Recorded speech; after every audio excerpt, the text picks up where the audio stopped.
before, I don't think I want to use the microphone because I want to walk around. But before I start, I just want to say that.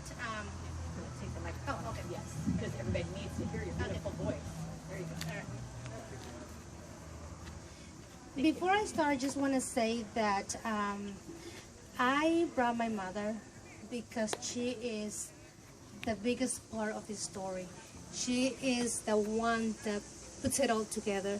So, but in order for us to, bring this story to you and take you back to the moments that I want to share, I have a little setting that I'm going to do here. So it's going to be a little bit of acting also, so that you can really get into that story. My mom and I, this is Felipa, she's 79 years old. And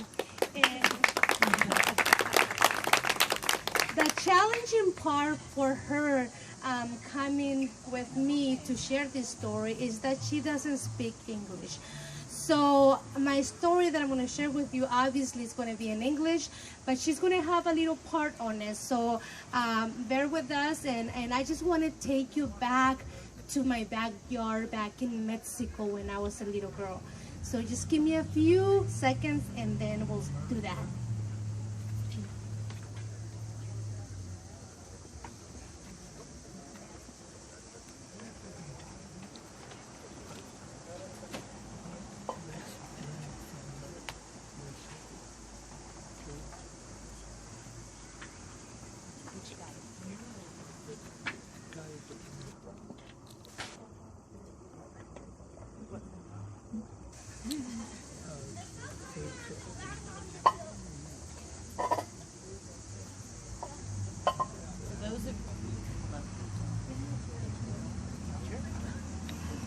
For those of you in the back, she has put this lovely formation of bricks and sticks and a nice little chicken in a pot. I feel like the back row is missing out. So if you want to stand and take a peek, it's kind of fun. It will help probably with her story.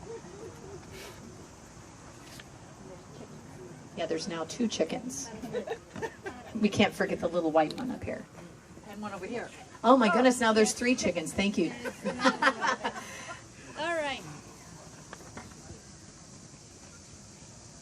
So again, my name is Maria Ramos. I've been in the United States since 1988. I was born and grew up in Mexico. So my story is about, it's a tiny little piece of my life. I actually have millions of stories like this. So if any of you would like to hear, just let me know. So have you ever been in a position where you wonder whether what you were gonna eat, or whether or not you were gonna have enough to feed your children? Have any of you been in that position? Well, let me tell you, I haven't.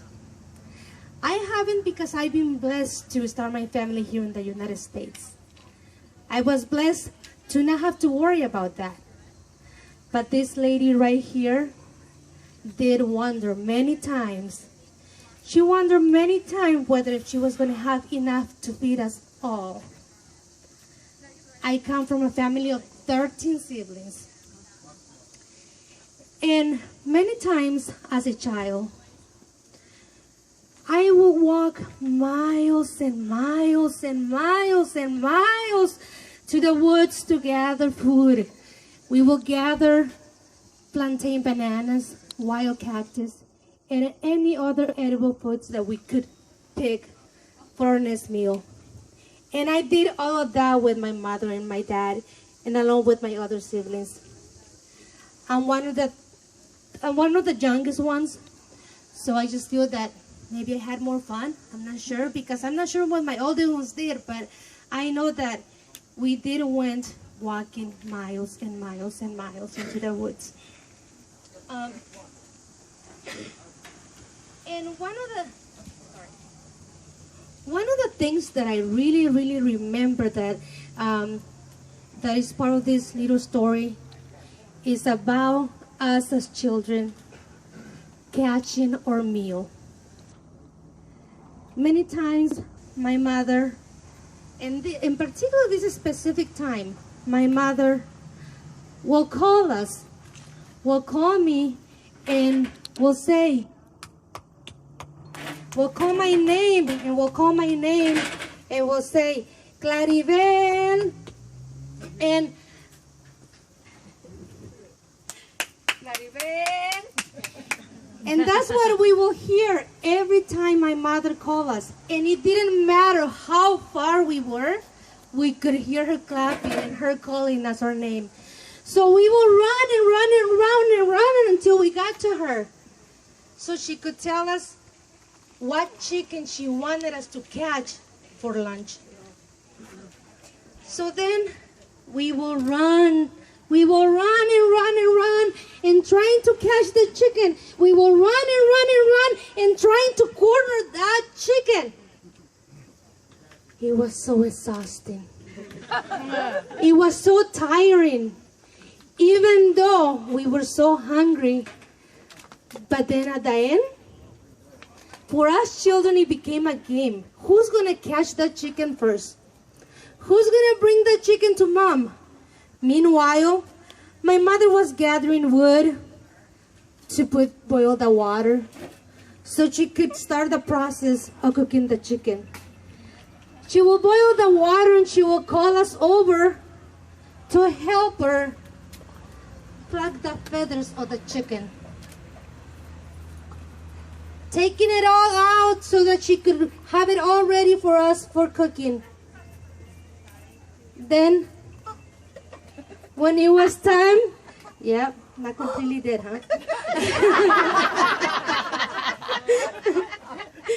So then, when it was time for us to gather to eat, my mom will give us a little bowl of soup, a tiny little bowl of soup for all of us. Can you imagine feeding a bunch of hungry kids with only one chicken? Can you imagine that? Well, this lady right here did just that. She managed to feed all of us with one tiny chicken. My mother will be the last one to eat after she fed us all, after she fed all her kids and my father. My mother will sit down with a little bowl of soup. Sometimes it was just pure liquid. Other times she will look at us and see if we had any bones left in her plate, to be able to pick out any type of meat, any type of skin, or anything she could pull out to be able to eat for herself. My mother was one mother that never allowed us to know that she was suffering. Never. We never found out that. We never had a worry that we were not going to eat next. We knew that she was going to be able to manage to feed us something from all the wonderful things that we pick in the woods, from maybe a tiny little chicken that she managed to cook, but she managed to feed all of us. We were lucky to immigrate to this country, where food insecurities do exist, but they're nothing compared to where we come from. Here in the United States, we have the luxury to have meat, a steak, to be able to choose our meals, to be able to have a favorite food, to be able to prep, to be able to have leftovers.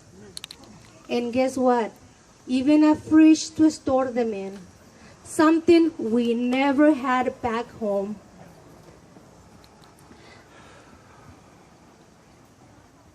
Moving into a new country, transitioning into a new world, was never easy for my family. By seeing that we had means for food, made it all better. And knowing that I didn't have to catch my next meal was even better. Chicken feed, chicken gizzards, chicken livers is now an option, and not our only option.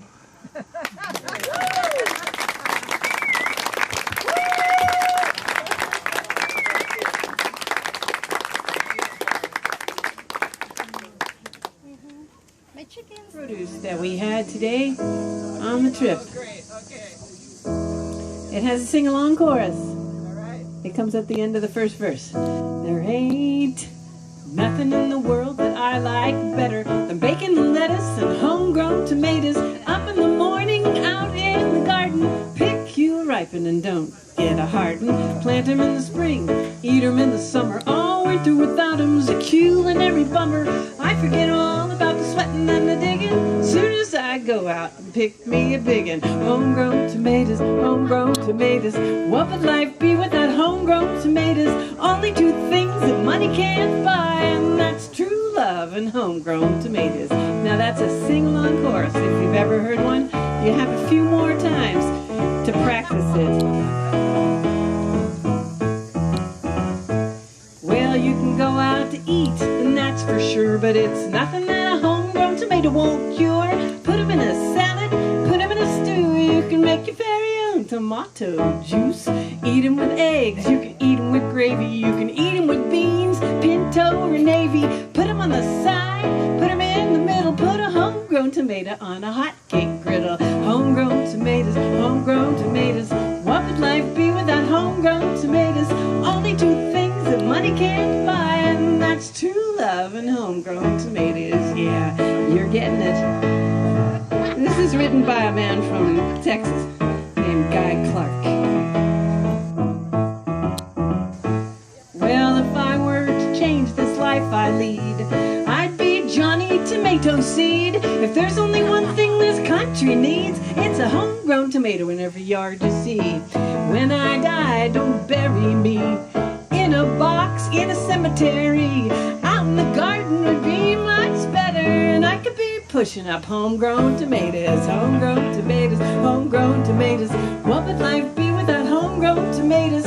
Only two things that money can't buy, and that's true love. And one more time now, homegrown tomatoes, homegrown tomatoes. What would life be without homegrown tomatoes?